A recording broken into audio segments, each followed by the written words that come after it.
大家好，我是小高姐。今天我们来煎土豆，原料很简单，但是呢有一些技巧。土豆煎出来外皮会非常的酥脆，里面又是土豆本身那种特别绵软的口感，所以是一个很不错的配菜。黑皮土豆去皮切成大块，没有黑皮土豆呢，就用黄皮土豆也可以。放入锅中，加入冷水。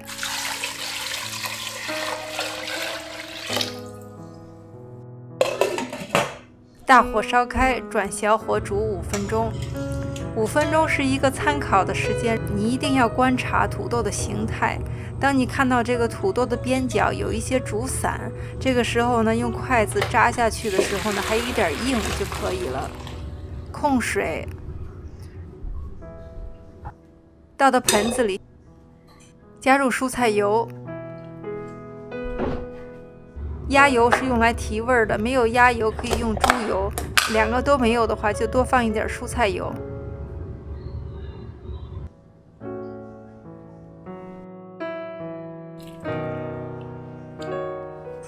搅拌均匀后撒入盐。你看这个被煮散的土豆和油混在一起，然后把每一个土豆都包裹住了。这个包在土豆外面这个糊糊的这一层呢，煎出来之后呢，就变成了土豆外面最酥脆的一层。所以呢，你煮土豆的那一步实际上是关键。锅里倒入一点油，放入土豆，调整一下。然后不要再动它，直到把这个底面煎黄再翻面。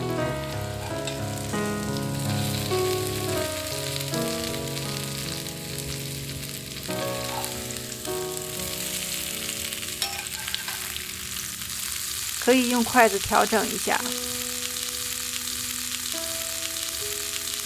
一直用中小火煎，煎到这个状态就差不多了。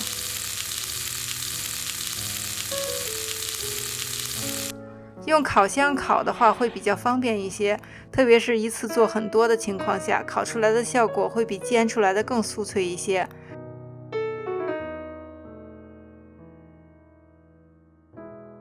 450华氏度或者是230摄氏度烤25分钟之后翻面。翻面之后呢，再烤15到20分钟。烤出来是这个样子的，你们听一下这个声音。我是小高姐，谢谢大家收看，我们下集再见。